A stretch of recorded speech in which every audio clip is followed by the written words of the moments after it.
I'm a female writer, and what's interesting about the wizarding world is when you take physical strength out of the equation, a woman can fight just the same as a man can fight. A woman can do magic just as powerfully as a man can do magic. And I consider that I've written a lot of well-rounded female characters in these books.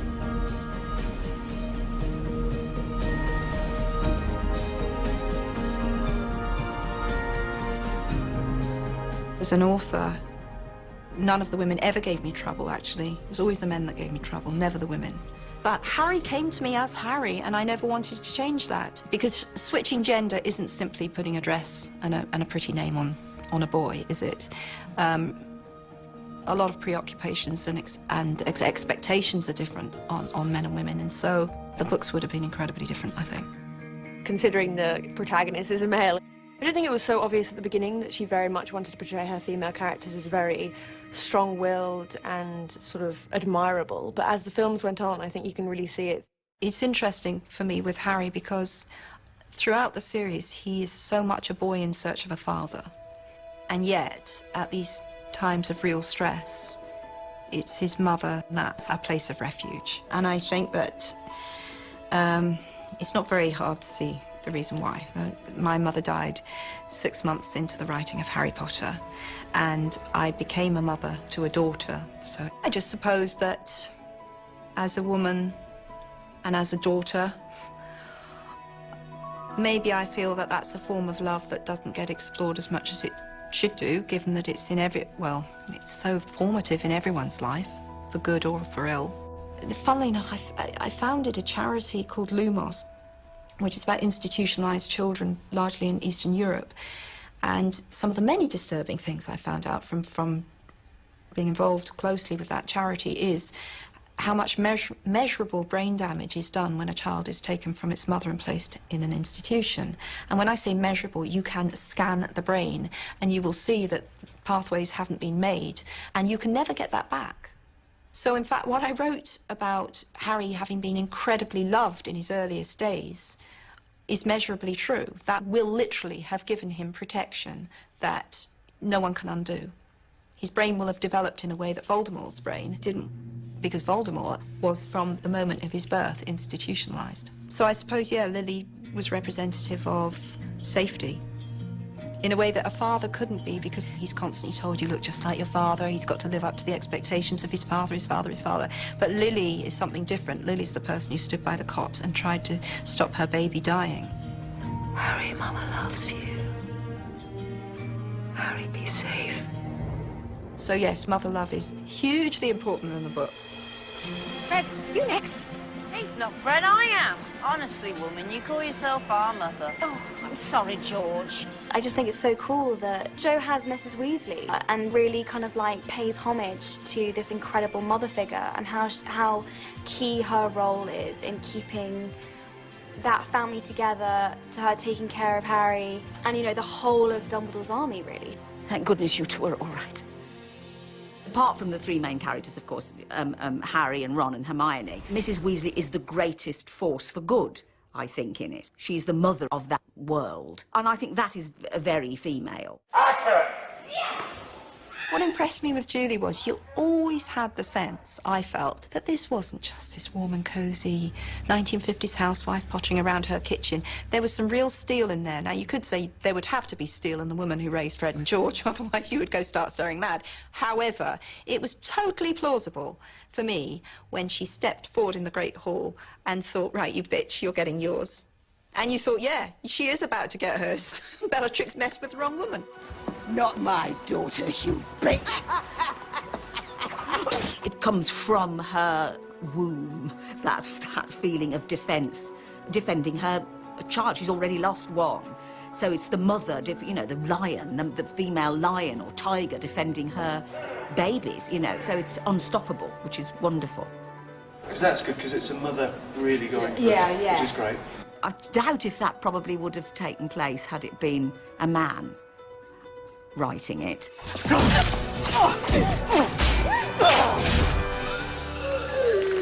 I really enjoyed killing Bellatrix, and I really enjoyed having it be Molly that did it. And of course, you also have two very different kinds of female energy. They're pitted against each other. You have Molly, who will mother the whole world if she can, and you have Bellatrix, whose idea of love is very perverse and twisted, and that was satisfying. But there was something else I wanted to do with the way that Bellatrix ended. And this was very important to me. Very early on in writing the series, I remember a female journalist saying to me that Mrs. Weasley said, well, you know, she's just a mother. And I was absolutely incensed by that comment. Now, I consider myself to be a feminist, and I'd always wanted to show that just because a woman has made a choice, a free choice, to say, well, I'm going to raise my family, and that's going to be my choice. I may go back to a career, I may have a career part-time, but that's my choice. Doesn't mean that that's all she can do. And as we proved there in that little battle, Molly Weasley comes out and proves herself the equal of any warrior on that battlefield.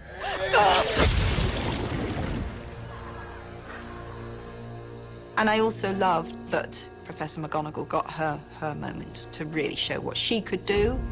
Pier totum locomotor! Teachers have been so repressed in how they see Hogwarts, obviously from its new sort of ruling, that you can see that they're just itching for you know, their fight back against evil. And I love that for Professor McGonagall. She just completely just shows what she's made of. I don't like the marginalisation of women when the fighting breaks out. You know, we get to fight too.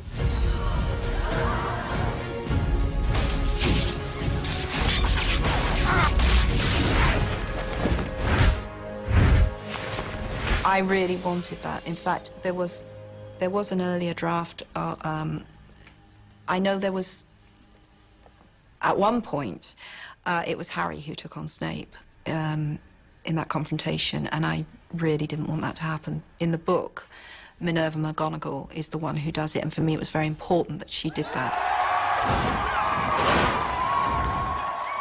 I felt that you know, I had a lot of fully fledged members of the Order of the Phoenix who were female and who were fighting alongside the men, and I really needed to show some female Death Eaters. And Bellatrix is the female Death Eater par excellence.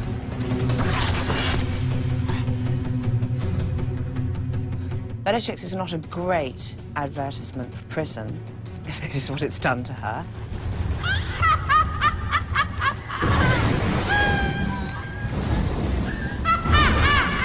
But she is doing everything for Voldemort, and she follows him over the precipice like a lemming.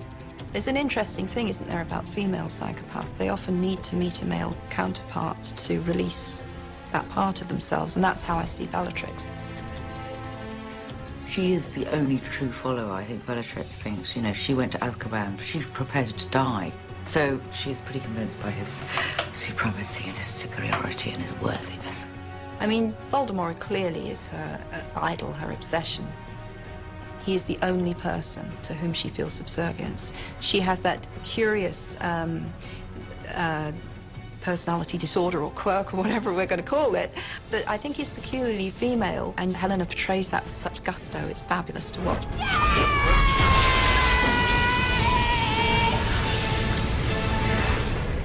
However, it's my strong feeling that of the two sisters, Narcissa and Bellatrix, Narcissa is a much more decent person. It's interesting that J.K. Rowling decided to do that. She decided that the woman that would risk her own life to save her own son understands loyalty and understands preservation of life. I think one could argue that Draco, who is ultimately revealed not to be an evil character, Draco got his goodness from his mother. And ultimately, there's an echo of what Lily did, quite a conscious echo of what Lily did right at the start of the story, at the very end of the story. At the start of the story, Lily dies to keep her son alive. At the end of the story, Harry lies pretending to be dead on the ground, and it's her mother who saves him again, because she's trying to get to her own son. So that was my, you know, that was closing a circle. He was saved there by Lily, and he's saved there by Narcissa. Is he alive? Draco, is he alive?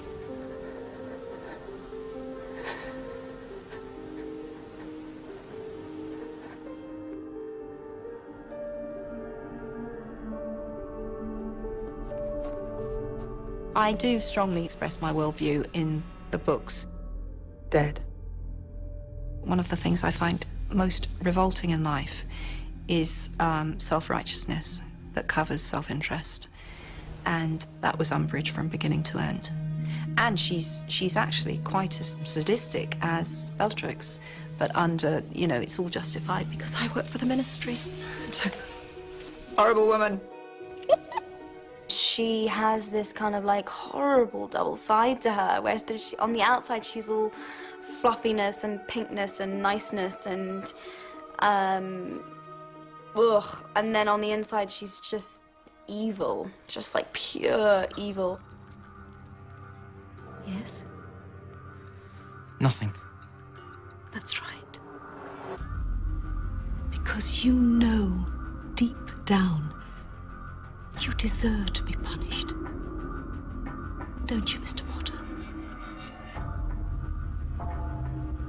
I think this is just making the most of what really little power she has, but she will hang on to it and keep clearing people out as long as she can, her last breath. Power for me is a very difficult issue.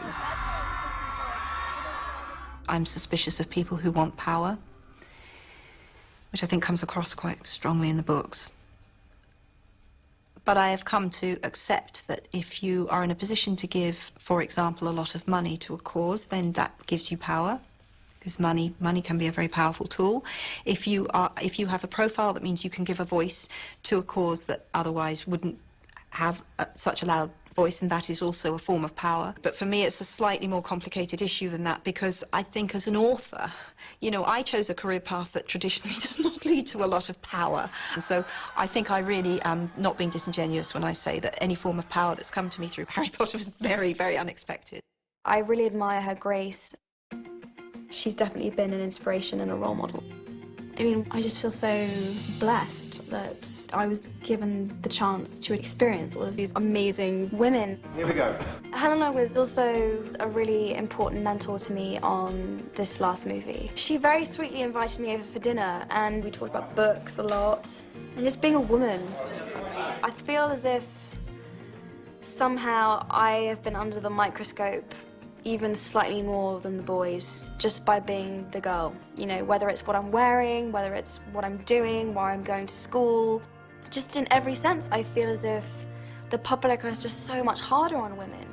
So I think we both know how that feels, being under that kind of scrutiny. You know, we talked about how to kind of be able to absorb criticism and flattery, and knowing what's genuine and what isn't, and knowing who to trust. And yeah, well, it was such a big evening for me. I don't know if she knows how kind of important it was for me, but I've never told her this, but after I had my evening with her, I went home and wrote down everything that she said, everything that we shared. And I actually have a book of important encounters to me, and I write down things that they say, because I was like, one day I'll really wish I remembered what that incredible person that I met said and what they thought about things, and I don't want to forget. So Jo has a page too.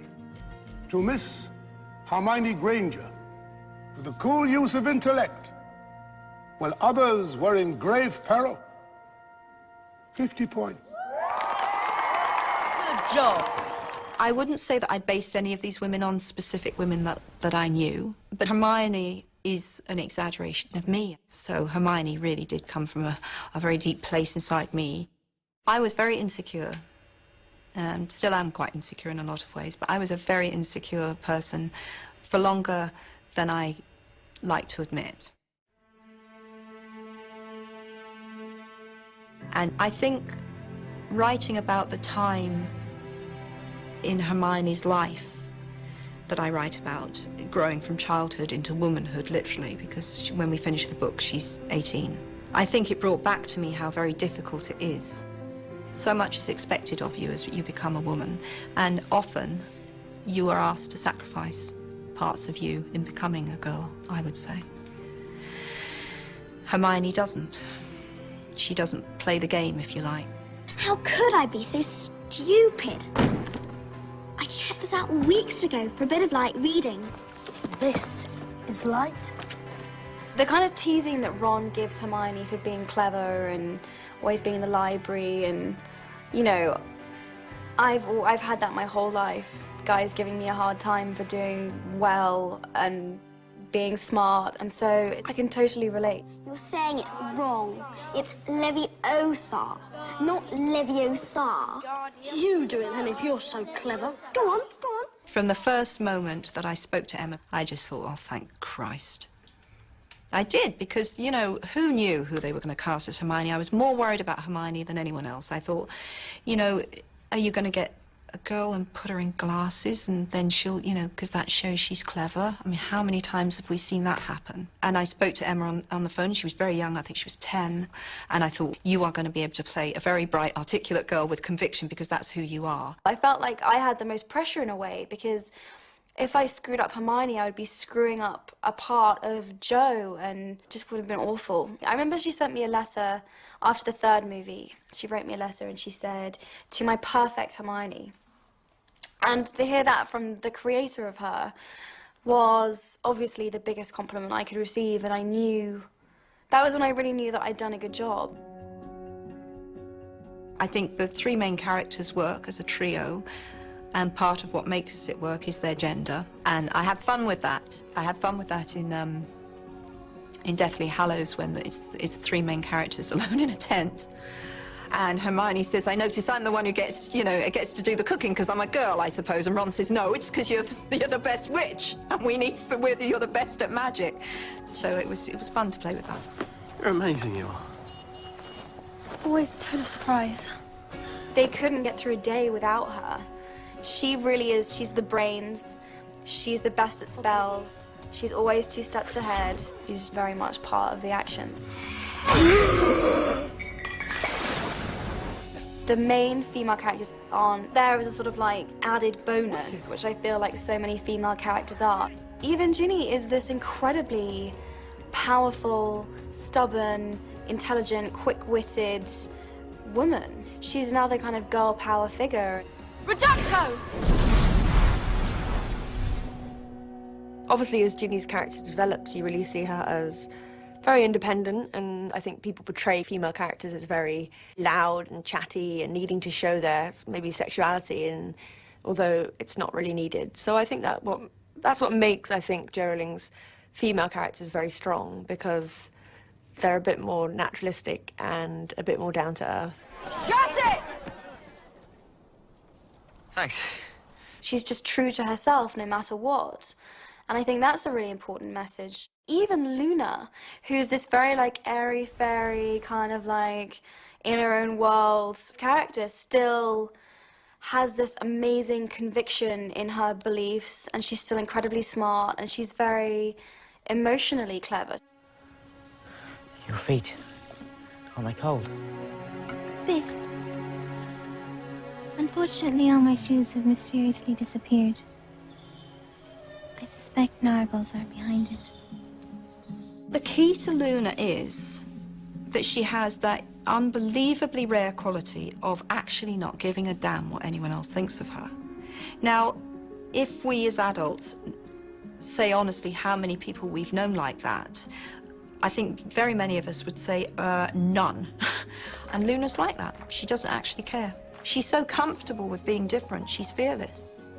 And I loved writing scenes where Luna and Hermione were together, because Luna and Hermione are the absolute antithesis of each other, and yet I love them both equally. What an interesting necklace. It's a charm, actually. Keeps away the nargles. It's sometimes very difficult as a woman to say, well, actually, this is who I am, and I'm not going to pretend otherwise. But that's the only way to be truly happy, so that's what I would want to say to girls particularly. Well, people still love the books, so I hope they'll maybe read them to their children, and they'll read them to their children. That's every author's dream. I've had countless mothers come up to me and say, you know, just thank you so much for giving my daughter a role model. She absolutely idolizes Hermione, and I feel really privileged to have been able to play her. I would like to think that Hermione is a role model for girls. You see, I was a plain, and that is relevant. That, you know, that is relevant. That's not a trivial thing when you're a kid. I was a very plain, bookish, freckly, bright little girl. I was a massive bookworm. And I spent a significant part of my reading looking for people like me. Now, I didn't come up with nothing, you know. I remember Jo March, who had a temper and wanted to be a writer, so that was a lifeline. There's a heroine in a book called The Little White Horse that I've spoken about publicly, who was plain, and that was fabulous. Wow, you get to be a heroine and you get not to be a raving beauty. But you know, these were pretty slim pickings. And then in creating Hermione, I felt I created a girl who was a heroine, but she wasn't sexy, nor was she the girl in glasses who's entirely sexless. Do you know what I mean? She's a real girl. She's a girl. She fancies Ron, but her hopes initially are pretty low, and she's a real girl. But she never compromises on being a smart girl. She never compromises in acting dumb. She never tries to make Ron feel better by pretending to be less than she is, which is why they don't get together a lot sooner. That's the reality of life. But I'm proud of Hermione. She is who she is. And if that, you know, if that spoke to girls like me, then of course I'm hugely, hugely proud of her. That's what it's all about. I was always the brains and the, you know, the bossy one when I was a kid, so it's freed us all. It really has.